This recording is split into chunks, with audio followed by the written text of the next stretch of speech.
3,000 feet beneath the surface of the Gulf of Mexico, there is a lake, not a metaphor, not a strange formation that resembles a lake, an actual lake sitting at the bottom of the ocean with its own shoreline, its own waves, and its own surface that ripples when something disturbs it, surrounded entirely by ocean water, and yet completely separate from it. If you lowered a submersible down to its edge and watched closely, you would see something your brain struggles to process, a visible boundary line in the water. On one side, normal seawater. On the other, something different, denser, heavier, and deadly to almost everything that touches it. Scientists who found one of these formations gave it a name that tells you everything.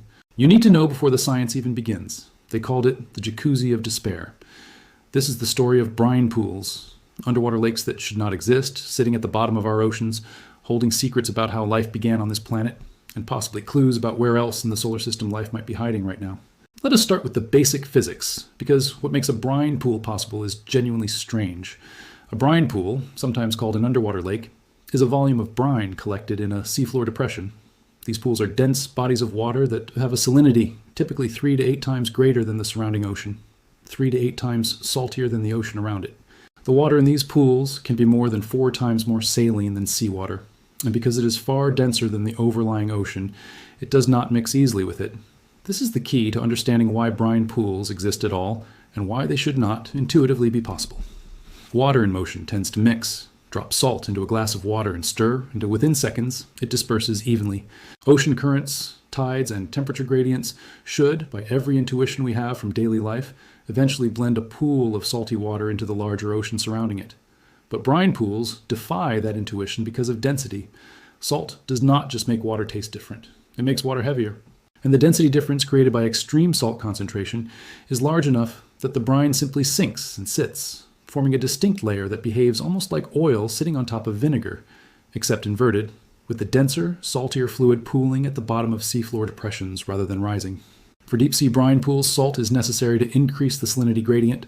The salt can come from one of 2 processes: the dissolution of large salt deposits through salt tectonics, or geothermally heated brine issued from tectonic spreading centers. The Gulf of Mexico's brine pools tell a story that stretches back millions of years. Millions of years ago, the Gulf of Mexico was much shallower than it is today. As that shallow water evaporated, it left massive layers of salt behind, which were slowly buried under layers of sediment. Over geological time, the weight of accumulating sediment pressed down on these buried salt layers with enormous force. As the pressures grew, these layers shifted and cracked, letting the salt escape, creating a super-concentrated brine bath that doesn't mix with the surrounding water. This process, called salt tectonics, is still active today. It means brine pools are not static, ancient curiosities. They are continuously replenished.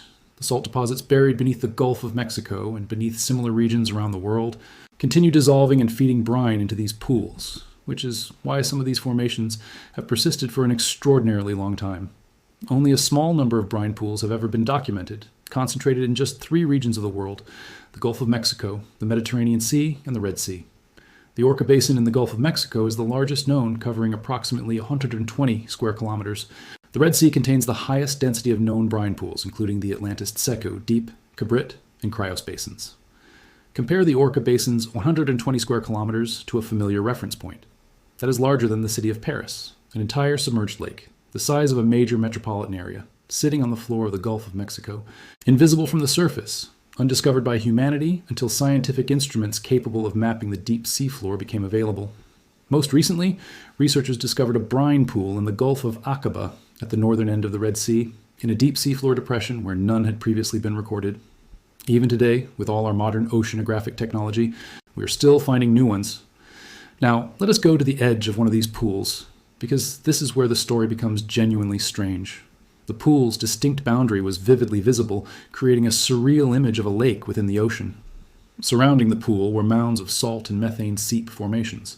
When an organism enters a brine pool, it attempts to breathe the environment and subsequently experiences toxic shock due to the hyper-salinity.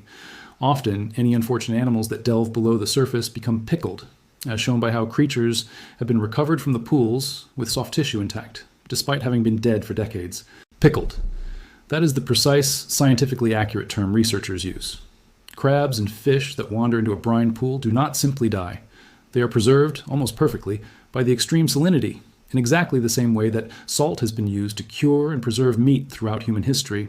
The brine itself is toxic to most sea creatures, because these deep lakes contain almost no oxygen, and are far too saline for animals to survive. Some pools also contain methane and toxic chemicals like hydrogen sulfide, no oxygen, crushing salinity, toxic gases. By every measure that defines a habitable environment for complex animal life, a brine pool should be a complete dead zone. And yet, right at the edge of that lethal boundary, something extraordinary is happening. Mussels crowd along the shoreline, relying on bacteria inside their gills to convert methane and sulfur into energy. Tube worms, amphipods, and even small sharks routinely patrol this thin border. These creatures are not surviving in the brine itself. They are surviving in the razor-thin zone where the toxic brine meets normal seawater, an interface that provides exactly the chemical gradient that certain organisms have evolved to exploit. Smaller organisms have evolved the ability to convert the methane into energy, supporting a community of bacteria, shrimp, and even tube worms. This process is called chemosynthesis, and it represents one of the most important biological discoveries of the modern era. In nearly every ecosystem most people are familiar with, energy traces back to the sun. Plants capture sunlight through photosynthesis. Animals eat plants. Other animals eat those animals. The sun is the ultimate engine behind almost the entire visible biosphere. Chemosynthesis breaks that rule entirely. These organisms rely on chemosynthetic bacteria, which can convert the pool's toxic gases into energy for survival. Instead of sunlight, these bacteria use chemical reactions, oxidizing methane and hydrogen sulfide, the very same gases that make brine pools lethal to most life, to generate the energy that powers the entire local food web. Mussels and tube worms host these bacteria directly inside their bodies, forming a symbiotic partnership where the bacteria do the energy conversion and the host animal provides shelter and access to the chemical-rich environment. The most astonishing example of adaptation at these sites involves an animal most people find unsettling even in normal circumstances. The mucus that coats hagfish skin and reduces water exchange across the body may allow them to tolerate brief contact with high salinity water that would kill most fish. This means hagfish can rush into the brine edge to scavenge dying animals, then retreat unharmed, a survival strategy shaped by chemistry as much as behavior. Hagfish, ancient jawless creatures that have existed largely unchanged for hundreds of millions of years, have turned the brine pool's lethality into an opportunity. They cannot live inside the brine, but they can dash in briefly, grab something that the toxic water has just killed, and retreat before the salinity overwhelms their own protective slime coating. They have learned to treat a death trap as a dinner buffet, on a strict time limit measured in seconds. Shrimp hover exactly at the interface, never crossing it, waiting for something to drift too low. When a fish or crab becomes stunned by the brine, the shrimp shoot in, grab it, and retreat before the water overwhelms them. They have learned to use the brine itself as a trap, a tool for survival in an environment where almost nothing should be possible. This is evolution operating at its most creative, not adapting to survive an extreme environment, but weaponizing that environment's lethality against other creatures, turning a lake that kills almost everything into a hunting tool. Now, let us connect this to one of the oldest unanswered questions in all of science. How did life begin on Earth in the first place? A warm little pond is a hypothetical terrestrial shallow water environment on early Earth under which the origin of life could have occurred. The term was originally coined by Charles Darwin in an 1871 letter to his friend Joseph Dalton Hooker. Darwin wrote, "But if, and oh what a big if, we could conceive in some warm little pond, with all sorts of ammonia and phosphoric salts, light, heat, electricity present, that a protein compound was chemically formed, ready to undergo still more complex changes. For more than a century, this image, a shallow, sunlit pond where simple chemicals gradually assembled into the building blocks of life, dominated scientific thinking about life's origin. The Miller-Urey experiment provided the first evidence that organic molecules arguably needed for life could be formed from inorganic components under reducing conditions, using a mixture of early Earth. Gases, including water, ammonia, methane, and nitrogen, with sparks of electricity providing lightning-like energy. But here's the problem with the warm little pond theory that brine pools help illuminate. Earth's earliest oceans, roughly 3.5 to 4 billion years ago, were not the oxygen-rich, relatively stable environments we associate with the ocean today. They were saline, oxygen-poor, methane-rich, and chemically hostile by modern standards. They looked, in many critical respects, far more like the conditions found at the edge of a brine pool than like a calm, sunlit pond on the surface. This is why deep-sea brine pools have become genuinely valuable as a natural laboratory for origin-of-life research. They are, functionally, a living analog of the chemical conditions that may have existed on the early Earth. Salty, largely without oxygen, rich in methane and sulfur compounds. And yet, at the precise boundary where those harsh chemical conditions meet a slightly more temperate environment, life is not just surviving. It is thriving, organizing into complex communities of mussels, tube worms, bacteria, and predators, all running on chemistry instead of sunlight. If chemosynthesis can support an entire functioning ecosystem in the crushing dark of the Gulf of Mexico's seafloor in conditions that mirror what early Earth's oceans may have looked like, then the search for life's origin does not necessarily require sunlight, warmth, or a gentle pond at all.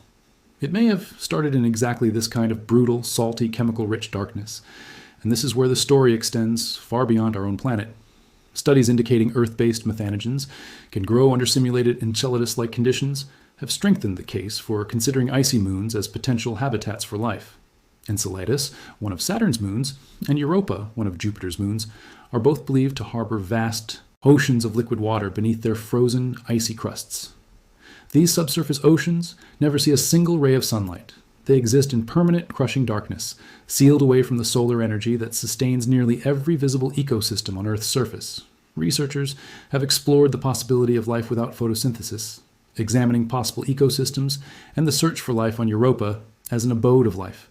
If brine pools on Earth demonstrate that complex multi-organism ecosystems can be sustained entirely through chemosynthesis, drawing energy from chemical reactions rather than sunlight, in environments that are dark, salty, and chemically hostile, then the subsurface oceans of Europa and Enceladus stop looking like barren, ice-locked wastelands and start looking like genuinely plausible habitats. Briny oases, hidden beneath miles of ice, possibly running on the exact same chemosynthetic principles that allow mussels and tube worms to flourish at the edge of the jacuzzi of despair. This is the honest, realistic comparison that brine pools force us to make. We are not claiming that life definitely exists on these moons. We have no direct evidence of that yet. But what brine pools prove, conclusively, here on Earth, is that the absence of sunlight is not the absence of possibility. That extreme salinity, crushing pressure, total darkness, and toxic chemistry are not necessarily barriers to life. In the right conditions, they might be exactly the ingredients life needs. The lakes at the bottom of our oceans should not exist by simple intuition, and yet they do, replenished continuously by salt dissolving deep within the Earth, hosting alien-looking ecosystems that operate on principles entirely foreign to the sunlit world above. They are reminders that our planet still holds environments we are only beginning to understand. And they are a quiet, compelling argument that somewhere out there, in the dark oceans, hidden beneath the ice of distant moons, similar lakes might be waiting too. Waiting, perhaps, with their own version of mussels, tube worms, and hagfish, their own quiet, chemical-powered proof that life finds a way, even in the places that seem designed to make it impossible.